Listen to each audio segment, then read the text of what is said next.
Cerca Teleeuropa sul tuo Play Store o Apple Store e scarica la nostra app.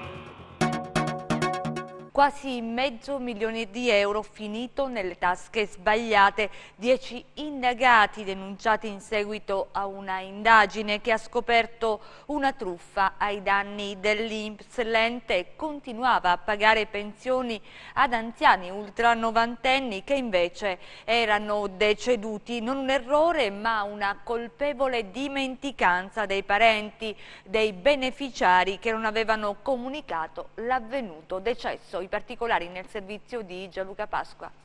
Ogni mese, puntuale, arrivava l'accredito in banca. Ogni mese qualcuno riscuoteva la pensione erogata dall'INPS agli anziani beneficiari. Peccato che i veri beneficiari, quella pensione, negli ultimi anni non se la sono goduta perché passati a miglior vita.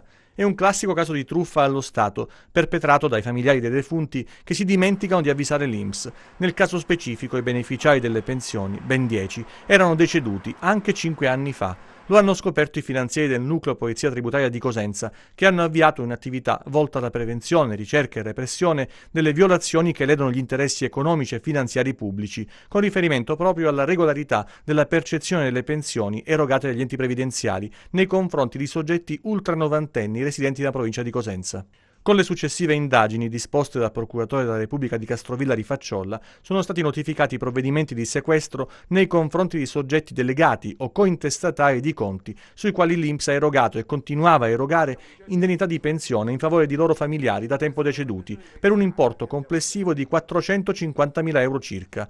Dagli accertamenti svolti sui pensionati ultranovantenni era emerso che taluni soggetti, sebbene deceduti, continuavano a percepire indennità di pensione anche dopo la data di morte. In seguito alle interrogazioni effettuate alle banche dati in uso al corpo nei confronti di circa 15.000 soggetti rientranti negli elenchi forniti dall'INPS, sono stati interessati tutti i comuni della provincia di Cosenza affinché ne comunicassero l'esistenza in vita o l'eventuale data del decesso. Dalla documentazione acquisita sono emerse discordanze che hanno portato i finanzieri calabresi a richiedere alla Procura di Castrovillari l'accesso all'archivio anagrafe dei conti e relativi accertamenti bancari o postali. Gli approfondimenti eseguiti hanno permesso alle Fiamme Gialle calabresi di individuare 11 soggetti indagati e denunciati per indebita percezione di erogazioni a danno dello Stato, di cui 2 in concorso tra loro, per aver illecitamente percepito le pensioni di 10 soggetti deceduti da diverso tempo, 4 nel 2012, 2 nel 2013 e 5 nel 2014. Tra i denunciati spiccano 2 parenti i quali, cointestatari del conto del defunto, venuto a mancare nel 2012, hanno continuato a ricevere indebitamente in concorso tra loro circa €62.000.